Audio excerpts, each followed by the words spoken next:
નમસ્કાર દર્શક મિત્રો, ગુજ્જુ દર્શન ન્યૂઝમાં આપનું હાર્દિક સ્વાગત છે। વાત કરીશું દિલ્હી મુંબઈ એક્સપ્રેસવે, જ્યાં વાહન ચાલકોને આપવામાં આવતી સુવિધાની ગંભીર બેદરકારી। આપણે વાત કરીશું કે આજે આપણે એક માત્ર ટોલ ટેક્સ પર ઊભા છે, જ્યાં આ એક ક્રેન પડેલી છે। લગભગ 2 થી 3 મહિનાથી બસ અહીંયા આગળ ધૂળ અને દર અને વરસાદ ખાઈ રહી છે। ગત રાત્રિના સમયે કેટલાક લોકો સાથે જે બનાવ બન્યો હતો તે બનાવની સંપૂર્ણ આજે આપણે વાત કરીશું। આપણી સાથે વાહન ચાલક જેમની ઉપર રાત્રે ઘણો બધો સમય વિતાવ્યા છતાં પણ કોઈ પણ જાતની સુવિધા તેમને આપવામાં આવી નથી, તે બાબતને લઈને તમે શું કહેશો? સૌથી પહેલાં તો તમારું શું નામ, ક્યાંથી આવ્યા અને ક્યાં જતા હતા, અને રાત્રે તમારી સાથે શું બનાવ બન્યો તમે જણાવજો। હું જંબુસરથી વાંસદા ગામે લગ્ન પ્રસંગમાંથી રિટર્ન આવી રહ્યો હતો અને મારી સાથે ઘટના બની દયાદરા પાસે। તો મારી ગાડીનું ટાયર બ્લાસ્ટ થઈ ગયું અને હાઈવે ઓથોરિટીમાં હેલ્પલાઇન નંબરમાં મેં કોન્ટેક કર્યા, બસ 5-5.5 કલાક સુધી મેં વેઇટિંગ કરી, પણ કોઈ જાતની સુવિધા આવી નહીં હાઈવે ઓથોરિટી તરફથી મારા પાસે। છતાં મેં પછી હાઈવેની કોઈ પ્રાઇવેટ ક્રેન્કવાળાને ટ્રો કરાવીને ગાડી અહીંયા લાવ્યો છું, અહીં માતાના ટોલ પાસે। અત્યારે હવે અહીંયા હું મારું કામ કરી રહ્યો છું ગાડીનું। અચ્છા, તમે ગાડીની અંદર કેટલાક લોકો મુસાફરી કરી રહ્યા હતા? તમારી સાથે અંદર ગાડીમાં અન્ય કેટલાક લોકો હતા?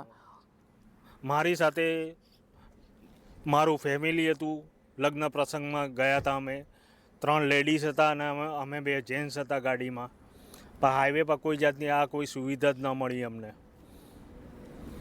તો કહેવાય છે કે 1033 નંબર જે લોકો ડાયલ કરે છે તે ફક્ત એક શોભાના ગાંઠિયા સભાનો નંબર થઈ ગયો છે, અને હાઈવે ઓથોરિટી આ દિલ્હી મુંબઈ એક્સપ્રેસવે એટલે સૌથી મોટો એક્સપ્રેસવે અત્યારે ભારતની અંદર કહી શકાય, તેની ઉપર કોઈ પણ જાતની વાહન ચાલકોને સુવિધા આપવામાં આવતી નથી। પૂરો ટોલ ટેક્સ વસૂલ કરવામાં આવે છે, તેમ છતાં પણ હાઈવે ઓથોરિટીની ગંભીર બેદરકારી છે। જે તે એજન્સી દ્વારા આપણે વાત કરીએ છીએ તો તેમણે કીધું છે કે આ જે એજન્સી છે તે અમારામાં નથી આવતી અને ફલાણામાં આવે છે અને ઢીકણામાં આવે છે, પરંતુ હજુ સુધી સ્પષ્ટ પણ નથી થયું કે આ એજન્સી કોણ અને કોના નામની છે। અગાઉ પટેલ નામની એજન્સી હતી, પરંતુ અત્યારે હાલની અંદર આ કઈ એજન્સી કામ કરી રહી છે તે તો હવે આવનાર સમય જ બતાવશે। જાવેદ મલેકનો રિપોર્ટ, ગુજ્જુ દર્શન ન્યૂઝ, આમોદ। તમારો પૃથ્વીરાજભાઈ, આ જે ક્રેન પડેલી છે અહીંયા આગળ કેટલા સમયથી પડેલી છે? અહીંયા 1 મહિનાથી પડેલી છે। 2 મહિનાથી પડેલી 2 મહિનાથી પડેલી છે, આવી બંધ હાલતમાં જ પડેલી છે। તો અહીંયા આગળ કોઈ લોકો ફસાઈ જાય છે તો એને કોણ લઈને આવે છે, એવું તો કોણ કામ કરે છે? એ ખબર નહીં મને। શું નામ તમારું? મારું નામ ઇમરાનભાઈ છે। હું જંબુસરથી લગ્ન પ્રસંગમાં ગયો હતો, વાંસદાથી રિટર્ન આવી રહ્યો હતો અને મારી સાથે દયાદરા પાસે ઘટના બની। મારું ગાડીનું ટાયર બ્લાસ્ટ થઈ ગયું। મારી ગાડીમાં મારી સાથે ફેમિલી હતી, પણ હાઈવે ઓથોરિટીને મારે હેલ્પલાઇન નંબર પર કોન્ટેક કર્યા મેં, બસ 12:30 વાગ્યા સુધી મને કોઈ હેલ્પ મળી નહીં હાઈવે ઉપર। છતાં પછી મારે પ્રાઇવેટ ક્રેન્કવાળાને હાઈવે ઉપર હાથ કરીને ટ્રો કરીને ગાડી અહીંયા લાવવી પડી મારે માથરના ટોલ પાસે।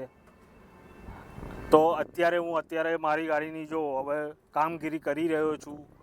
હાઈવે આટલો બધો મારા પાસે ગાડીઓવાળા પાસે ટેક્સ લે છે, પણ કોઈ જાતની અમને આ સુવિધા મળતી નથી। તો આટલો મોટો ભારતનો ઇન્ટરનેશનલ હાઈવે કહેવાય છે, એક્સપ્રેસ હાઈવે। ટોલવાળા અમને કોઈ જાતની સુવિધા આપતા નથી। આ ક્રેન્ક પડી છે અહીંયા સામે, તો પણ જો અમને કોઈ હેલ્પ આલતા નથી। અચ્છા, સરકારને તમે શું સંદેશ આપવા માગશો આ બાબતે? સરકાર આટલો બધો ટેક્સ લે છે હાઈવેનો, પણ આ સુવિધામાં અભાવમાં જો અમે હેરાન થઈએ છીએ, પરેશાન થઈએ છીએ।